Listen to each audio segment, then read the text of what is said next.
Kamusta kayo? Ako nga pala si Makmak, isang patunay na hindi pogi pero may itsura. O tara, samahan nyo ako ngayon maka-birthday kasi birthday ng kaibigan ko. Nag-invite siya sa amin kasi nagluto daw siya kahit konti lang. Pero pwede na yun, basta syempre makapunta kami sa birthday niya. Kahit sino naman kaibigan natin, pag niyaya tayo, pupunta tayo, diba? Kasi syempre baka magtampo, alam mo naman. Yan nga pala yung may birthday guys, tapos nandito rin pala yung sila kuya ko, kasama nila yung pamangkin ko na si Maxine, yan, yung makulit na bata. Tapos yan guys, so tingnan nyo naman yung handa, may lumpia. Tapos may spaghetti rin guys, konti lang yung handa nila pero pwede na sa amin yan. Ang mahalaga, makapunta kami doon sa kaarawan niya. Nang mabati din namin siya ng harap-harapan kasi kapag chat lang, di ba, hindi mo naman mafe-feel kapag chat.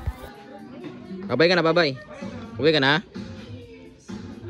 Nandito rin pala yung asawa ni kuya ko, kasama niya. Bali, pauwi na rin sila niyan. Sumaglit lang din sila kasi manunood pa daw sila ng mga estudyante. Kaibigan niya rin yung may birthday. Tapos sobrang luwag dito sa kanila guys. Tingnan mo niyo naman yung lupa, 'di ba? Talagang ang sarap tumambay-tambay dito sa daming puno. Ito talagang kagandahan sa probinsya eh. Swerte mo kapag may malaki kang lupa tapos hindi mo kaagad papatuyan ng bahay. Kasi marami ka pa maiisip, marami pang pwedeng baguhin eh. Katulad ng ganyan, pwede ka magtanim ng mga kalamansi, kung ano-ano mga pwede mong itanim, maiisip mo, 'di ba? Gulay, prutas, kung ano-ano pa. Dito kasi sa amin sa Zambales guys, marami kang pwedeng itanim dito kasi malalawak pa yung mga lupain dito. Yan guys, magpapaalam na sila kuya ko, alis na sila at manunundo pa sila ng mga bata na pumasok eh, uwian na ata. Tamang food trip lang sila dito eh, ako mamaya na ako kasi magbibidyo-video pa ako eh. Ano masasabi mo?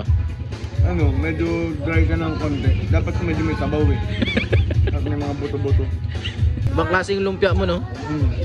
May sauce? Sauce. Uwi na sana sila kuya, kaso nga lang yung anak nung may birthday gustong sumama eh. Umiiyak-iyak na nga yan eh kasi parang gusto ata sumakay sa tricycle. Kalaro niya rin kasi yung pamangkin ko guys eh, syempre siguro nagkasundo sila kaya gusto niya sumama. Tapos tamang tikim-tikim lang tayo ng pagkain nila dito at okay naman, okay yung lasa. Sila nagluto nito eh. Kung napapansin nyo parang may sipon ako. Oo, may sipon talaga ako at kaya nahihirapan ako mag voice over ngayon guys. Ang hirap pagkasakit ngayon, talagang kayo mag-iingat kayo palagi, huwag kayong magpapaulan. Alagaan nyo pa rin sarili nyo kasi yan ang mahalaga guys. Kailangan guys lagi tayong malakas. Yun lang yun para sa pamilya natin. Yung isang kasama ko dito kain ng kain eh. Ewan ko ba dyan? Hindi nabubusog eh no. Tapos nakita ko tong speaker niya dito guys. Tingnan nyo na kung gaano kalaki yan. Mahal yan, matik yan. Yan na, busog na siya. Kaya pa-smile na lang, cellphone na lang. Kasi nga, sold na siya sa kinain niya. Ako guys, konti lang kinain ko at kasi tamang waitings ako ng inuman. Siyempre kasama naman natin si commander natin kaya okay lang sa kanya mag-inom ako. Nagulat ako dito sa kasama ko, unggoy pala siya.